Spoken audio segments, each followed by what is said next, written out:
If I told you there's a place where time loops, where a single corridor stretches on forever, and every door hides something worse than the last, would you believe me?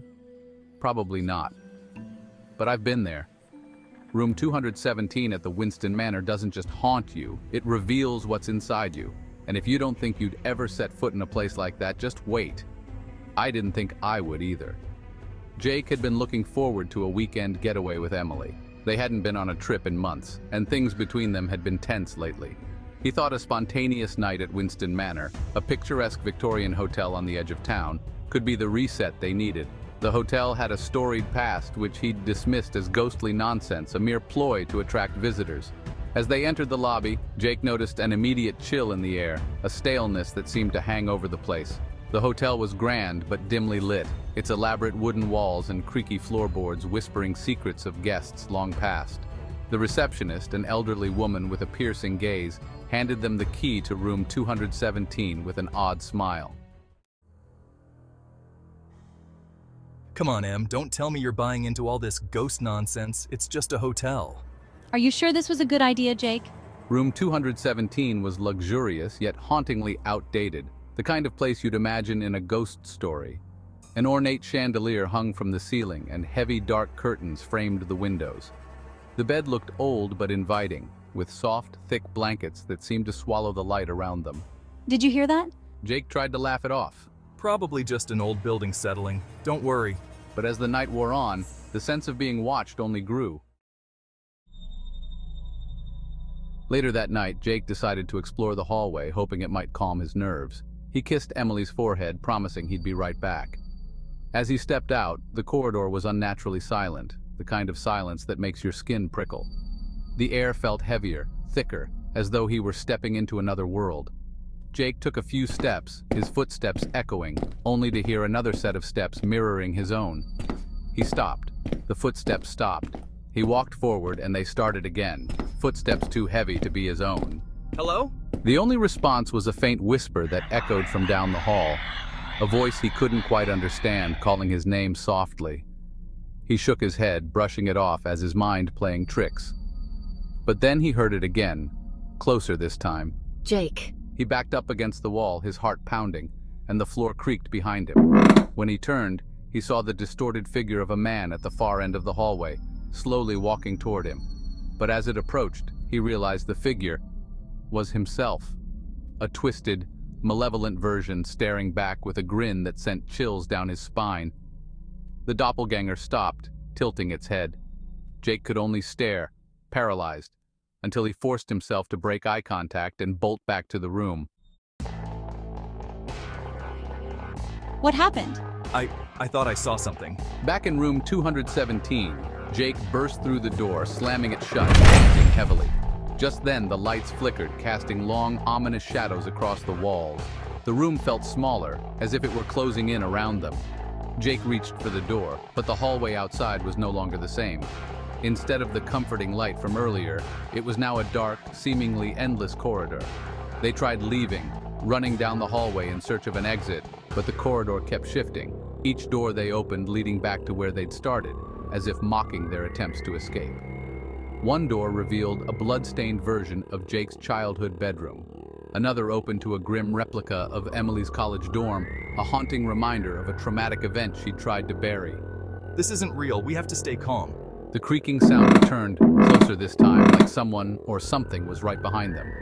Emily glanced back, but Jake urged her forward. After hours of wandering, they encountered another guest, a figure dressed in outdated clothing who appeared gaunt, almost ghostly. It's hungry, you know. The figure rasped, his eyes hollow and glazed over. What are you talking about? This corridor, it's not haunted, it's hungry.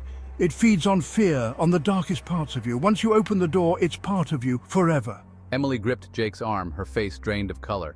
Jake, please, let's get out of here. But the figure continued, speaking in riddles. They called it a study, an experiment. But we were nothing more than fodder. Our fears, our sins, we were what it wanted all along.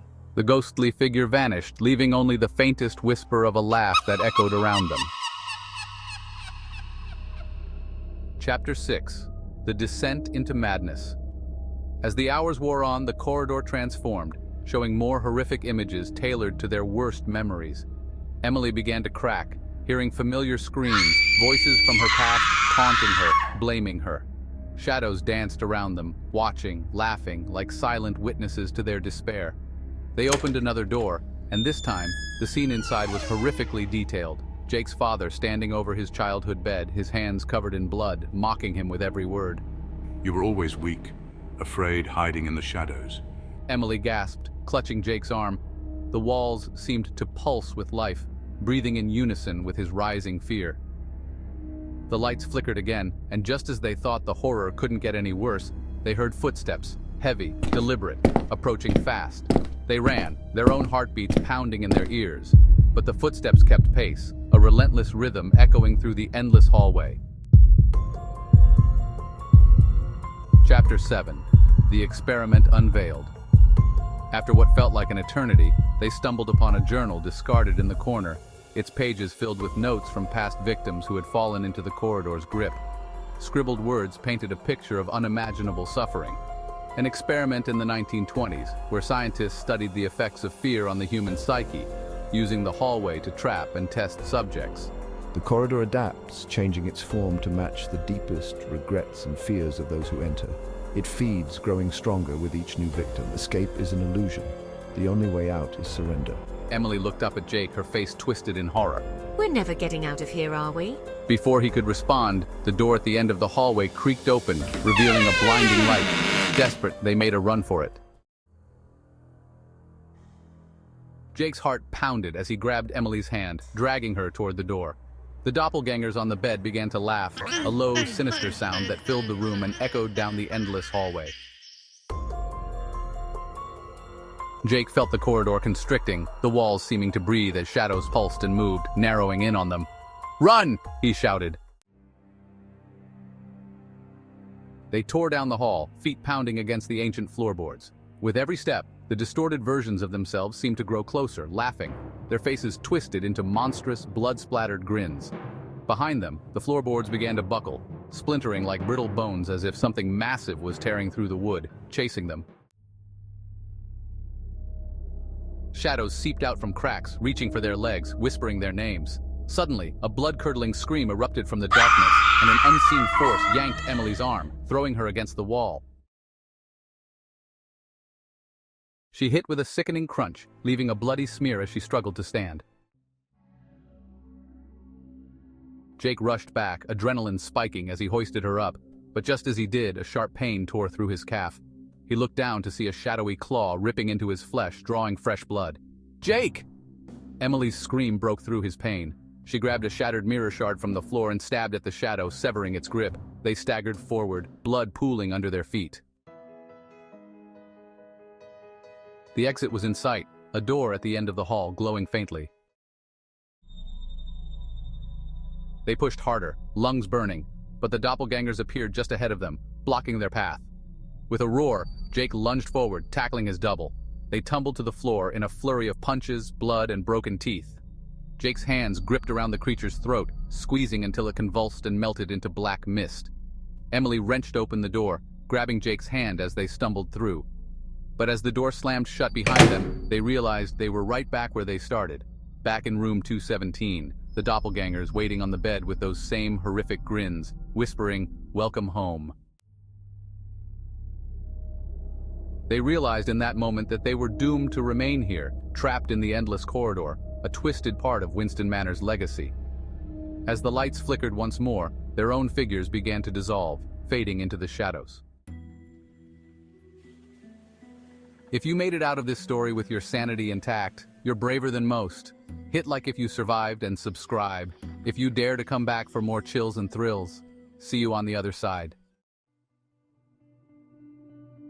Epilogue. To this day, rumors persist about Winston Manor and Room 217. Few guests ever return, and those who do speak of horrors they can't fully remember. But if you ask around enough, someone will tell you the tale of a young couple who checked into Room 217 only to vanish, leaving only the faint echo of footsteps in an endless, haunted corridor.